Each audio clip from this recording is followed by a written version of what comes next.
Israel. We do thank you for coming along on such a wet and cold night to hear a Bible address, and we believe we have some really important things to help you understand what's going on in the very concerning world which we all live in today. And if you've been following the news over the last week, where we've had more dramatic terrorism events, a military coup in Turkey, the situation in Britain with the Brexit vote, and our own chaotic elections, then I'm sure you are, along with me, feeling that the world is a very uncertain place at times. And we're not here to tell you that it's going to get better in the short term. Certainly in the long term, God has a very clear plan for our world to make it a much better place. But firstly, there's going to be some very dramatic events that will have to take place. And we're here tonight to talk about the power of Bible prophecy. That chapter we just read was written over 2,500 years ago. That's an awful long time. And yet it talks about the nations that are in the world today. It talks about events that are about to happen very shortly. And it's entirely relevant to where we live in history at this moment.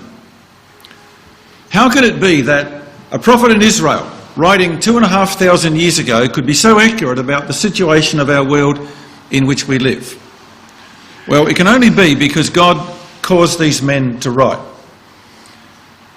It says in the 2nd of Peter, chapter 1, verse 19, we won't go there, but it says these words, "Holy men of old spake as they were moved by the Holy Spirit," that is, by the power of God. They wrote down God's words about the future. And so we have what the Bible calls prophecy. We have predictions about the future.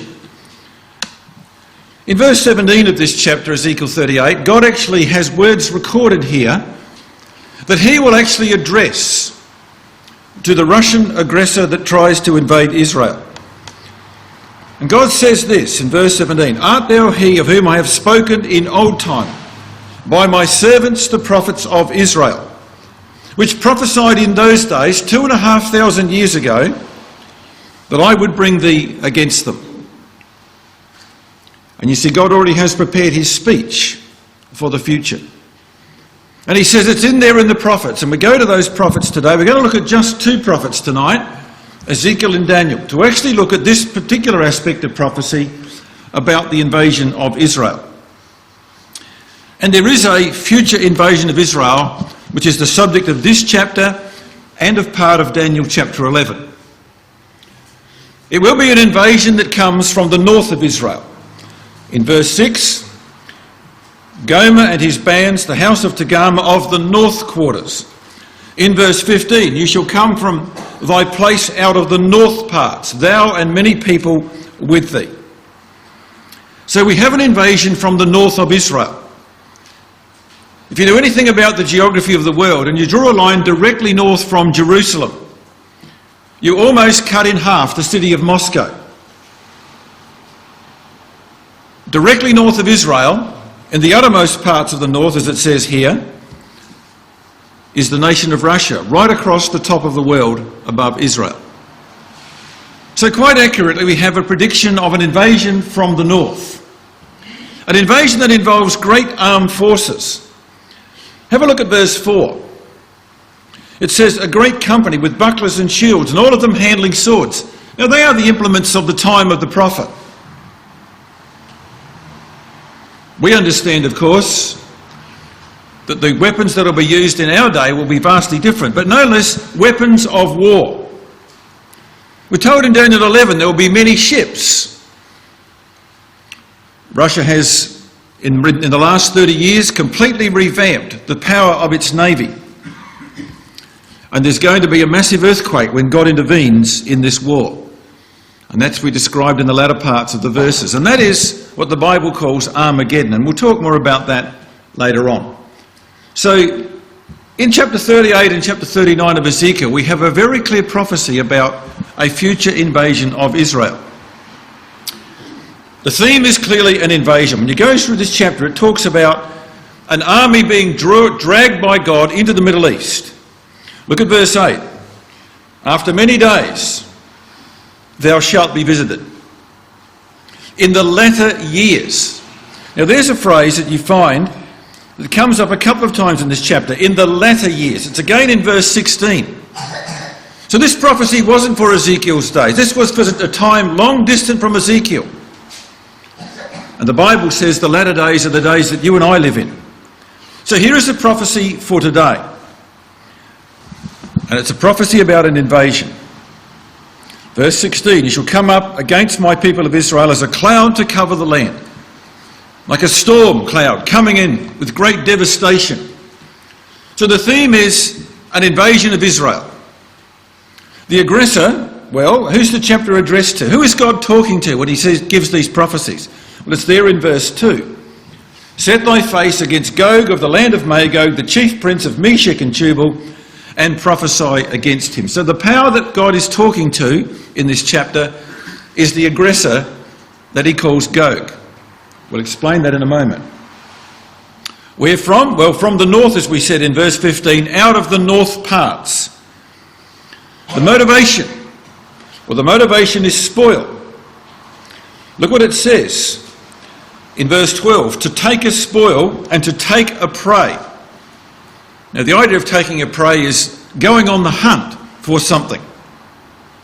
"To turn thine hand upon the desolate places that are now inhabited, upon a people that have gotten cattle and goods, that dwell in the midst of the land, and they are accused of coming there for spoil." That is, to take and plunder the riches of the land of Israel and other countries round about. So the motivation is spoil and control. The destination, clearly in this chapter, Israel. And when we go to Daniel 11, you'll also see there that Egypt is also one of the targets. We need to put the two records together to get the total picture of what's going to happen. So when we talk about this aggressor being Gog, why do we say that this is Russia? Well, I want you to notice verse 2 again, because here we have the power that God addresses in this chapter. We have this power defined for us. Gog, the land of Magog, the chief prince of Meshech and Tubal. Now let's look at those terms. What we first need to do is to actually note that in the King James Version that many of us have, there is a word, there is a name that has been translated. And that little word, the chief there, is actually a Hebrew name, Rosh. And you'll see here in these three translations, we have Moffat, the Septuagint, which is the Greek translation of the Jewish scriptures, and the Amplified Bible, that they've actually reinstated the name that is there, that has been translated, unfortunately, by the King James translators. So the Moffat says, "Gog in the land of Magog, the prince of Rosh and Meshech and Tubal." Septuagint has Gog and the land of Magog, Rosh, prince of Meshech and Tubal, or Thobal. In the Amplified Bible, Gog of the land of Magog, the prince of Rosh, of Meshech and Tubal. So the word chief that you have there is actually a Hebrew name, Rosh. And it should have been left as a name in the translation, as those translations correctly show it. So we have a list of names here. Gog, the land of Magog, Rosh, Meshech and Tubal. Let's look at those names and work out what we can derive from them. Now the Gog of the Bible that we find here in Ezekiel 38, the word Gog means the roof or one at the top or a dominant person, a leader. It has the sense of a dictator. In the Bible, you may be familiar with the book of Esther. In the book of Esther, there is a character there called Haman who set about to try and destroy the Jewish people by trickery over the king of Persia. And he was an Agagite. In other words, he was one of the ruling family of the Amalekites. Now, the Amalekites were a Bible people who called their kings Agag, which was a very similar Hebrew word to Gog. So we have here somebody that is picking up a Bible title, picking up a Hebraism which indicates somebody who is a dominant leader who hates Israel. And that's the sense of what we get from Gog. So it's God's title for this dominant leader who organises many other nations with the intent of invading the Middle East and destroying the nation of Israel. That's what the Amalekites, the Agagites in the past always tried to do. So when we look for derivations, and bear in mind when Ezekiel wrote, he used the names of the territories that existed in the time which he wrote. So let's go back and try and work out from the historians and from those who know about these things exactly who these powers are. So we have this Gog. Gog of the land of Magog, the prince of Rosh, Meshech and Tubal. This is what Strong's Concordance says. By Magog is probably meant the Scythians or the Tartars. Now, Scythians actually occupied Central Europe, the countries above the Black Sea. And by Rosh, the Russians. Now there's Strong's Concordance saying, when you come to the word Rosh or the name Rosh in the Bible, it's talking about the Russians, descendants of the ancient inhabitants of the river Araxes or Rosh. Let's delve into this little Rosh thing a little more. In the 1600s, a historian called Bokar wrote a book called Sacred Geography. And he said this about Rosh. Rosh is the most ancient form under which history makes mention of the name Russia, a nation of great celebrity in European Scythia. And again, we'll show you in a minute where Scythia was. But again, it has to do with Central and Eastern Europe. So clearly, those who have delved into the derivations of these names and the movement of ancient nations say we're talking about a nation called Russia. Another great authority on this matter is Wilhelm Gesenius. He was a lexicographer, that is somebody who's very much into the languages of the Old Testament. And he supports the position that Rosh should be translated as a proper noun. And he says that Rosh is undoubtedly the Russians. When you go to the Septuagint translation of the Old Testament, it also uses Rosh as a proper noun. So all those people who've delved into these matters and the derivation of these nations clearly say that we're talking about Russia when we have this word Rosh there. Here's a more modern commentary. This is the Time magazine in 1990. And it said this about the origins of Russia. It says in 962, according to a 12th century document known as the Primary Chronicle, there occurred a semi-legendary encounter when the quarrelling Slavs sent a delegation to Scandinavia, that is to Norway, Sweden, those sort of places, to negotiate with the Vikings, whom they called Varangians, specifically with the crown, with those known as the Rus. So there was a particular branch of those from the area of Scandinavia who were known as the Rus. The Chronicle reports a Viking Rus named Rurik went to take over that region. It became known as the land of the Rus. So they were originally from the Viking tribes, and this particular band moved into Central Europe and into Eastern Europe and became known as the Russians. And you can go to Russia today and you can find this statue of Rurik. It's called the Rurik Monument. And it has under the heading on it, the Millennium of Russia. And he was from the tribe of the Rus. So you can see where the name of the Russians that we have today has come from. And all the historians agree that this title Rosh, or the Rus, was the people that came and inhabited these areas in about 1,000 years ago.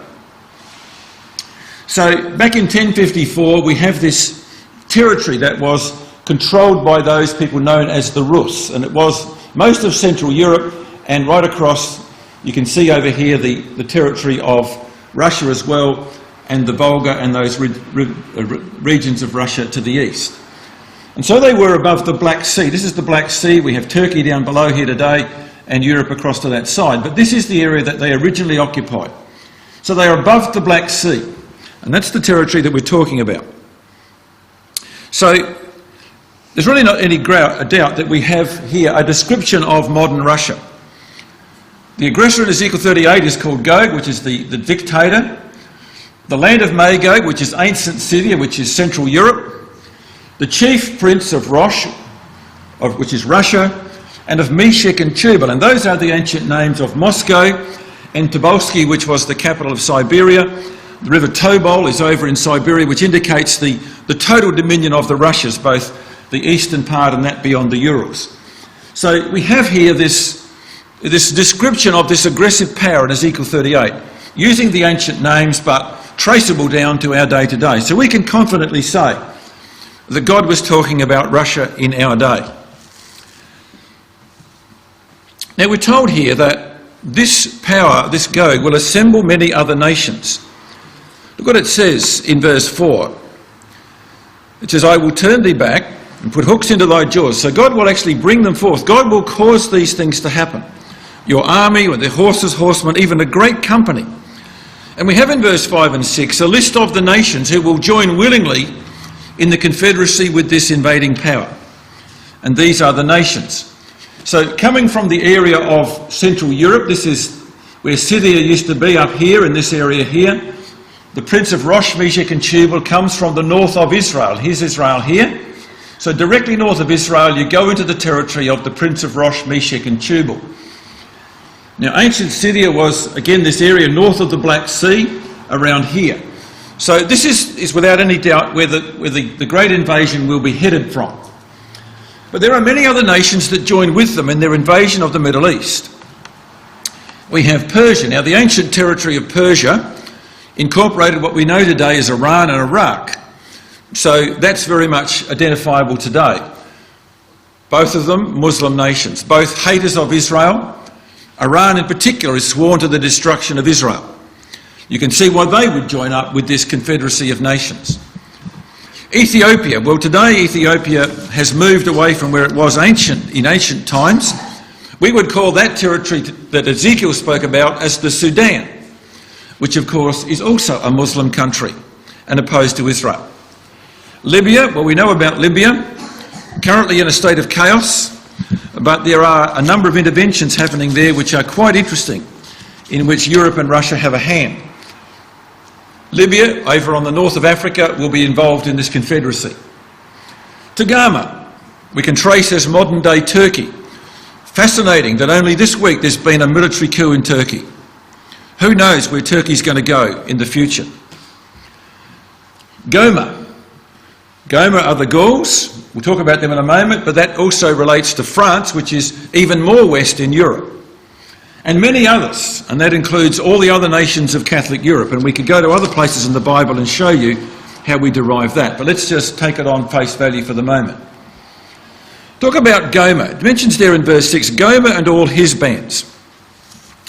Now, Goma was the name given to the Gauls, or the Galatians, who moved from Turkey and migrated west across to France. So the nations like Holland, Belgium, Switzerland, some of the parts of Western Germany, some of those parts are what we know today as the Gomarites. So they were those who moved from Turkey across to the west of Europe.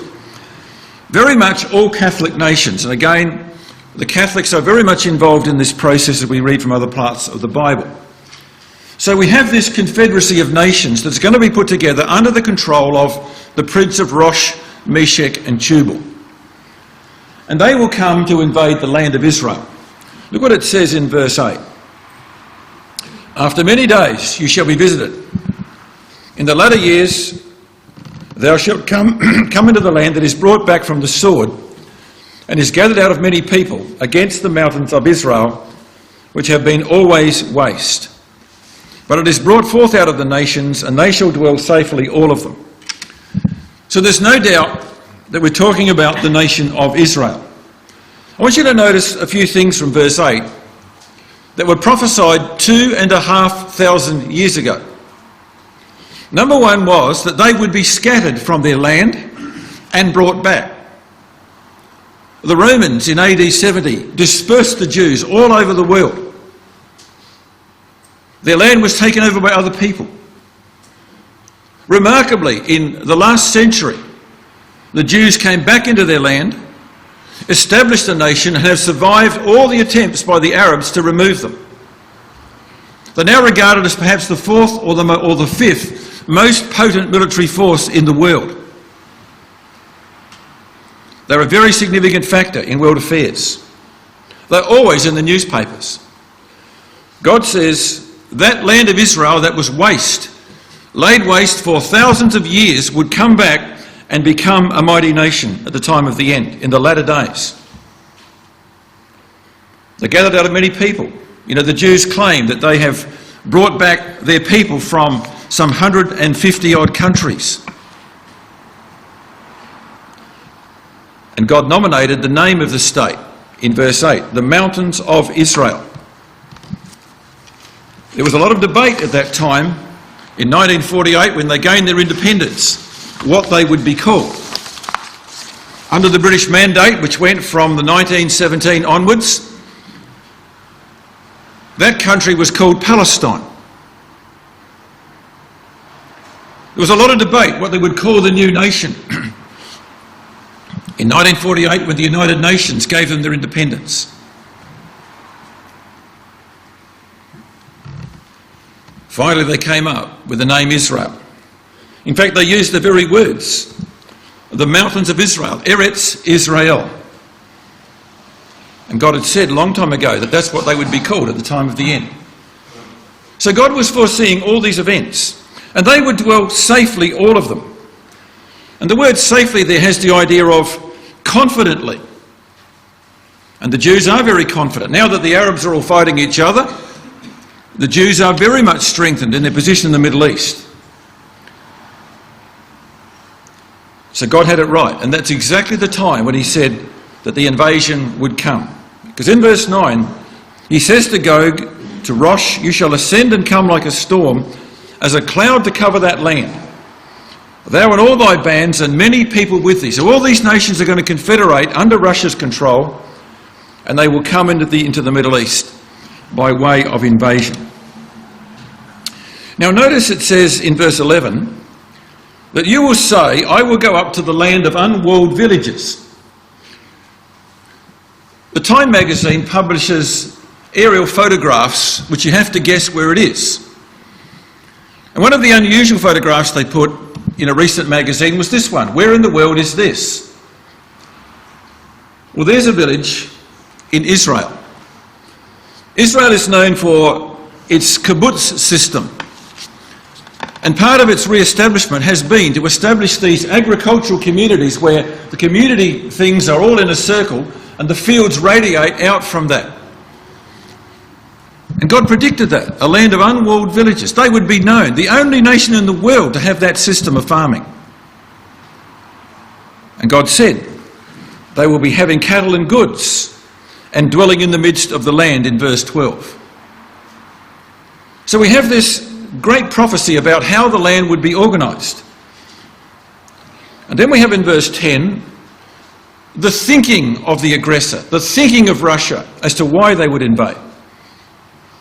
Well, here's some of the things. It says in verse 10, you shall think an evil thought.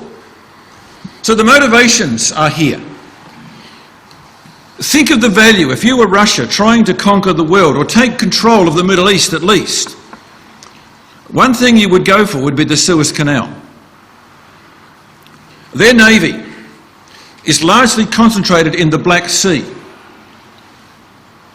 To get out of the Mediterranean, you've got to go through Gibraltar, which the British control, or you've got to go out through the Suez Canal, which the Egyptians control.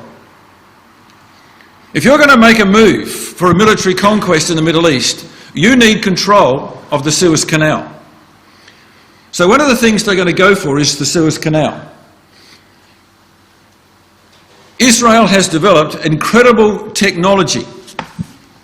So many things, so many wonderful inventions that we have in the world today come from the Jews and their brilliance in scientific affairs. Just go back some time and look how many Nobel Prize winners have been Jews. Far out of proportion to all the other nations of the world. In Jerusalem there are many holy sites that are in great dispute amongst the churches, between the Arabs and the Jews, and the Russian Orthodox Church has claims on many sites that the Jews don't agree with. There is oil in the Middle East which can be used to strangle the world's economy. If you're old enough to remember the 1970s with the oil embargoes that we had, you know what a devastation that can cause to the economy. The nation of Egypt through the 60s and the 70s borrowed heavily from the Russians to fight wars against Israel and lost them dramatically. The Russians built the Aswan Dam on the Nile, for which they never got paid.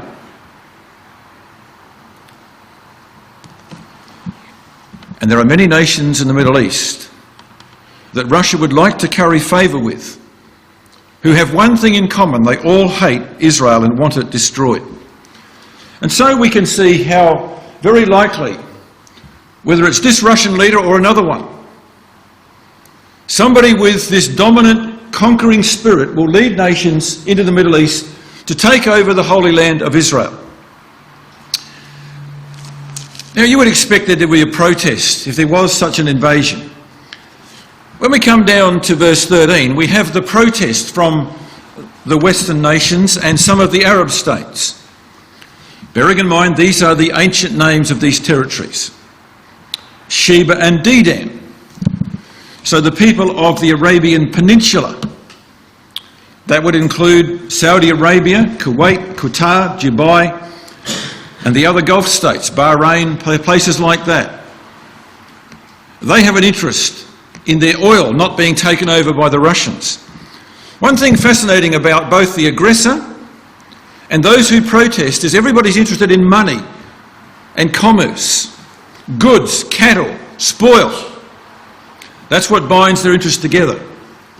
But there will be protest voices, and from outside the area we have Tarshish. It says there, the merchants of Tarshish with all the young lions thereof shall say unto thee, art you come to take a spoil? Has you gathered thy company to take a prey, to carry away silver and gold and cattle and goods, and to take a great spoil? So who is this power Tarshish? Who is this old lion? Well, you don't need to go very far into the symbology or heraldry of the nations to find out who the old lion is. Because you can go to Buckingham Palace, and what's right outside the gates? Enormous lions. It's been the well-known symbol of Britain for so long. When you go to look at the British flag, it's covered in lions, because that's the way the British symbolise themselves. But more than that, in past wars, the symbolism of the old lion calling up the Commonwealth countries, those who derive their origins from Britain and its empire, has been used in wartime posters. And there's a World War I poster that shows, helped by the young lions, the old lion defends his foes. Do you find it amazing that here in the Bible we have that phrase,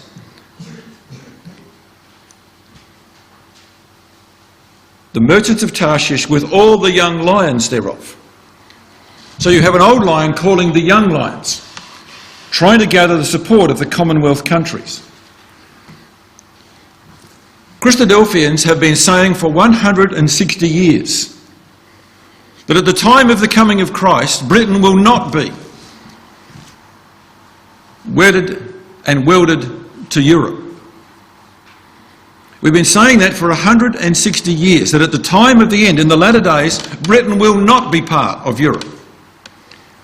For the last 43 years, we've watched Europe try to absorb Britain into the European Economic Community.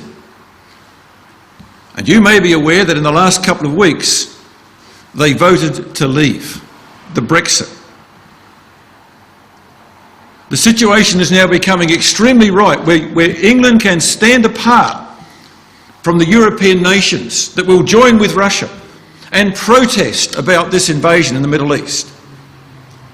And we've been waiting for that for a long time, and it's now happened in our lifetimes. It's happened before our eyes in the last few weeks, that Britain is now separate from that. So Britain, the old lion and the young lions will protest. And these are just a number of posters about that. A family council, there are the Commonwealth countries with the old lion in the centre. It's incredible, isn't it, how the Bible picks up this symbology that's come down through the centuries to today, because it's describing things in our times. Now I want you to come and look at Daniel chapter 11. Just keep a marker there if you can in Ezekiel. We'll come back to that in a moment, because in Daniel 11 we have a complementary prophecy that talks about exactly the same events that we've just looked at in Ezekiel 38.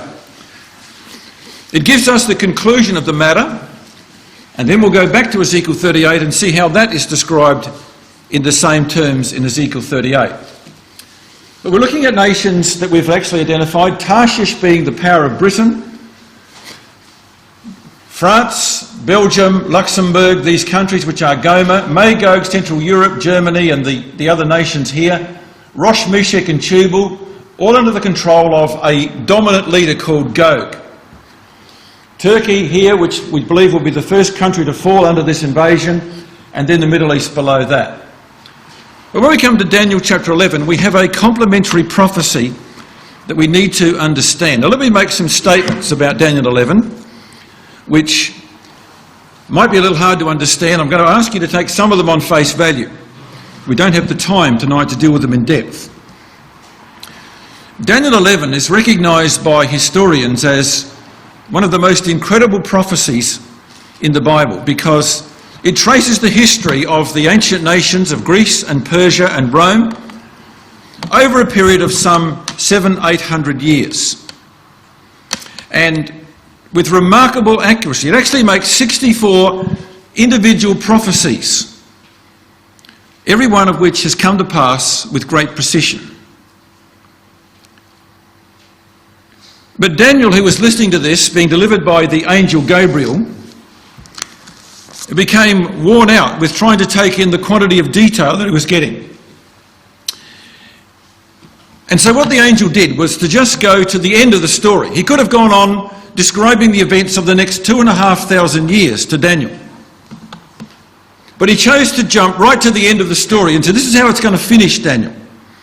And so we have the finish of God's plan at the end of Daniel chapter 11. If you look at verse 40, it says, and at the time of the end. Up until then, we have the history right down to the time of Christ and a bit beyond. And then he jumps right 2,000 years forward to the time of the end. The chapter is described in the terms of the kings of the north and the kings of the south. And these are successive powers that occupied the territory north of Israel and south of Israel. After Greece and Persia have been mentioned at the start of the chapter, no other power is nominated by name. It's just this king, that king, north, south, north, south. And the nations that occupy those territories change as time goes by. So we come to verse 40, where Gabriel has now jumped down to the time in which we live. There is a Bible principle that I'll just put before you. A Christadelphian 160-odd years ago said this. In speaking of the events of these latter days, that is, remember Ezekiel talked about the latter days that we live in? The prophets refer not to the races of men, but to the powers on the territories. So the key to understanding Daniel 11 is to say, God doesn't tell you the name of the powers here. He just says the person in occupation of the north or south of Israel. The powers on the territories designated by the names of the peoples who anciently inhabited them. So we've got to think of what powers are around at the time of the end. Now, let me just define for you the time of the end. In the Bible, there is a set time that God has to bring his plan to fruition. God has a plan that he started right back in the Garden of Eden. He has laid out 7,000 years of history that will end in a perfected world. But there's a time of the end when God does not let man any longer rule himself. It's a time when God will take over control of the world. It's a time when the Lord Jesus Christ will come back to the earth to establish God's kingdom. Daniel 12 says, there shall be a time of trouble such as never was. That's one of the signals of the beginning of the time of the end. The world is going to go into a time of trouble such as never was. In Revelation 11, it's described this way, the nations were angry, and thy wrath is come, and the time of the dead that they should be judged. There's going to be a resurrection of all those who have followed Christ at the time of his return. That thou shouldest give reward to thy servants the prophets. God won't forget these men who wrote down his words. And in Revelation 16 we're told that that is Armageddon. Whatever you might have heard about Armageddon is probably not what the Bible says. It's not a battle in the valley of Megiddo, as most evangelical churches will tell you. It is a battle around the city of Jerusalem, where God intervenes to take control of the world. So there is a time of the end. There is a time when there will be no more opportunity to get ready for these great events. So we're talking about the kings of the north and the south. Now remember, the power that occupies the north or the south of Israel at any particular time is the king of the north or the south. Rome became the king of the north when it ruled the world from Constantinople. In 1453, the Turkish Empire took over. They became the king of the north. They oppressed Israel. They desolated the land. And we come down to verse 40. And at the time of the end shall the king of the south push at him. Well, the king of the north, was Turkey. So there was a push from the king of the south. Now Britain had taken over Egypt in 1882. So there came a time when the British Empire took on the Turkish Empire. So the king of the south in Egypt, Britain, took on the king of the north, Turkey, at the time of the end. And we have the events of the Middle East.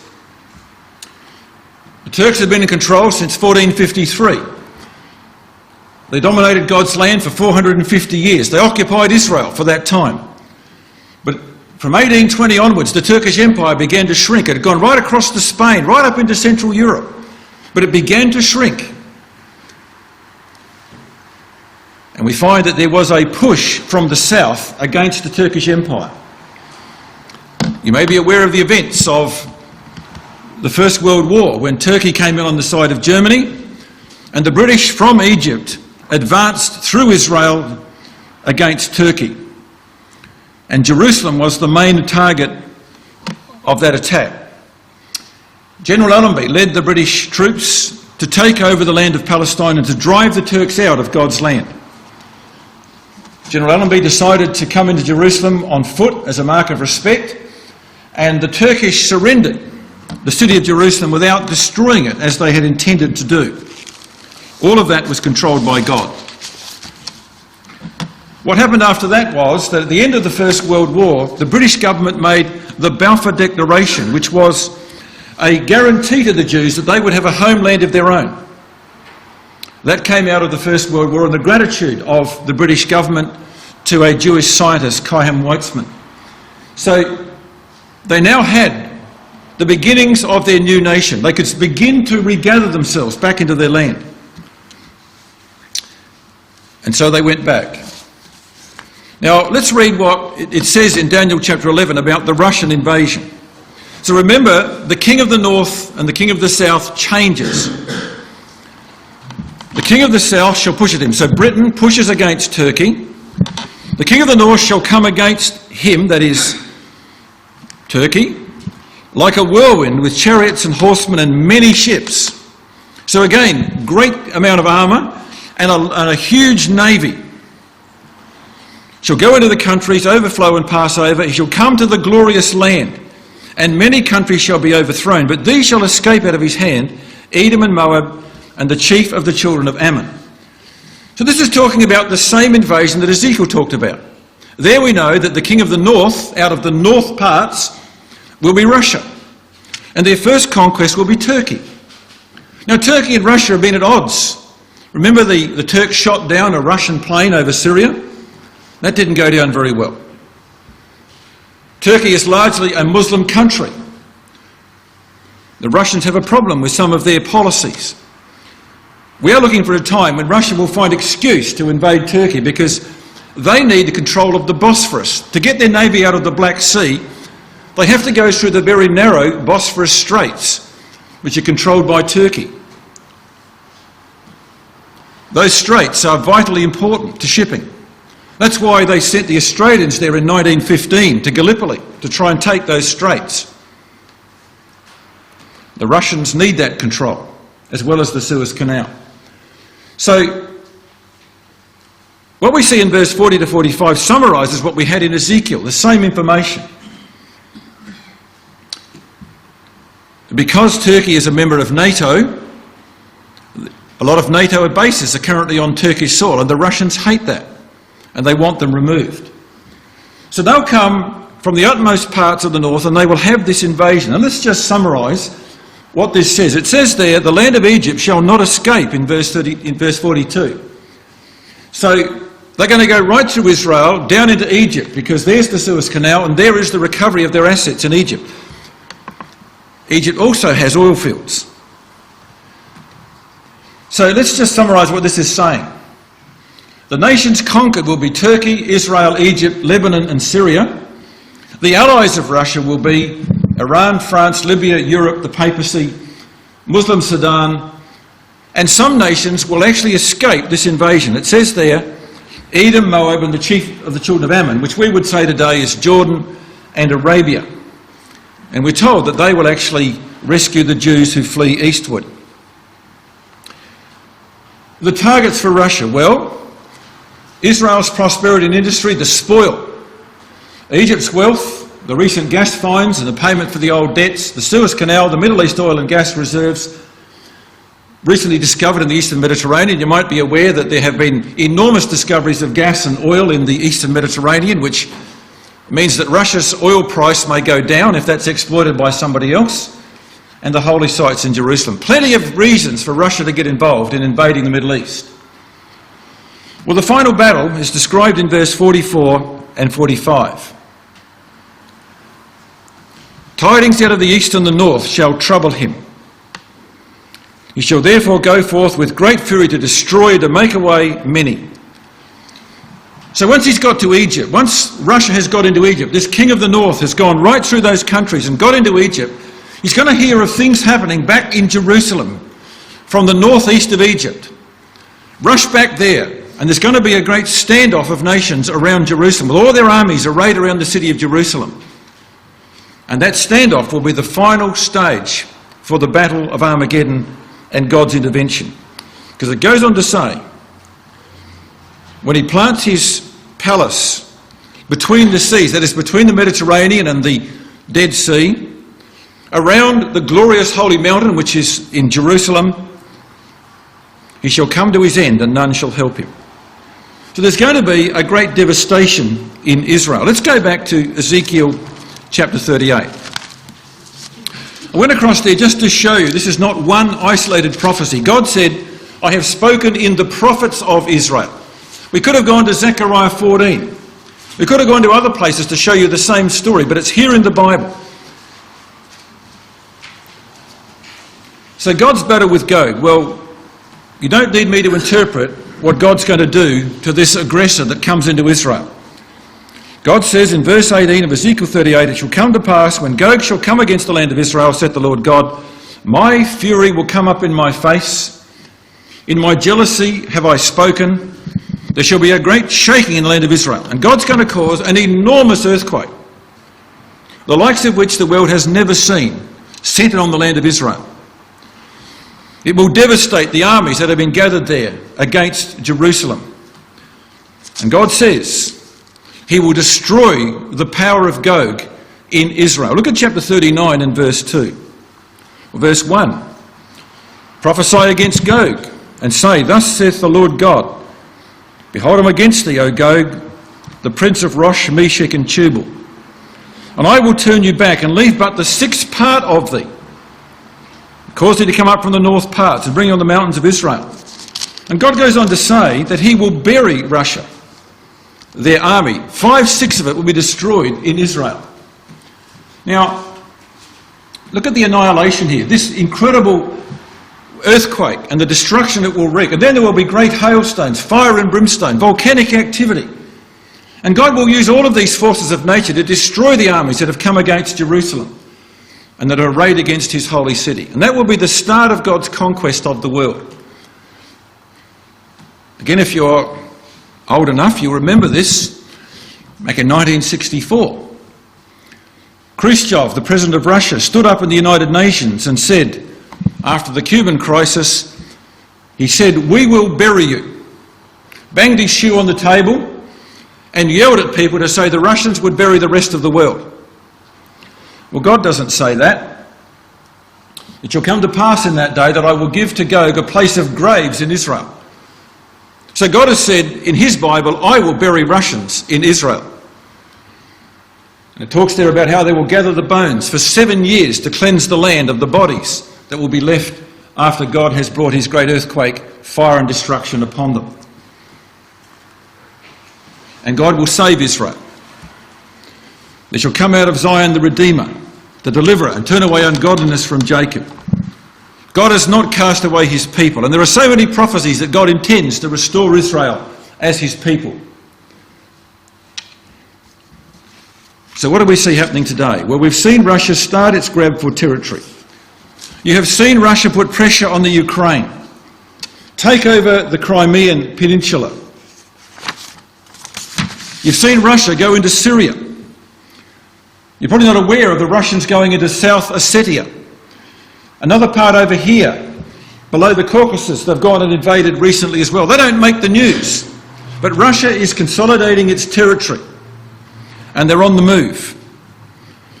Russian forces, Russian army and air force and navy are now entrenched in Syria. For the first time, the Israeli air force is outgunned in the Middle East since 1967. The war in Syria has become a holy battle. The Russian Orthodox Church has got involved. They've now got naval bases in Cyprus they can use. They're supplying Iran with missiles that can destroy the cities of Israel. They're seeking conflict with Turkey. And they've been involved in secret invasions in Libya. And we look out at the world and we see terrorism. We see the fragile economy of the world.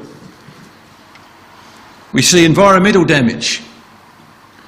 And Jesus said that the time of the end would be marked by uncertainty and fear. These are the words of the Lord Jesus Christ about the latter days. Men's hearts failing for fear and for looking after those things which are coming on the earth, for the powers of heaven shall be shaken. And when those times come, said Jesus, when the time of trouble breaks out, you will know, and I will know, that all these prophecies that God has made are beginning to come to pass upon us.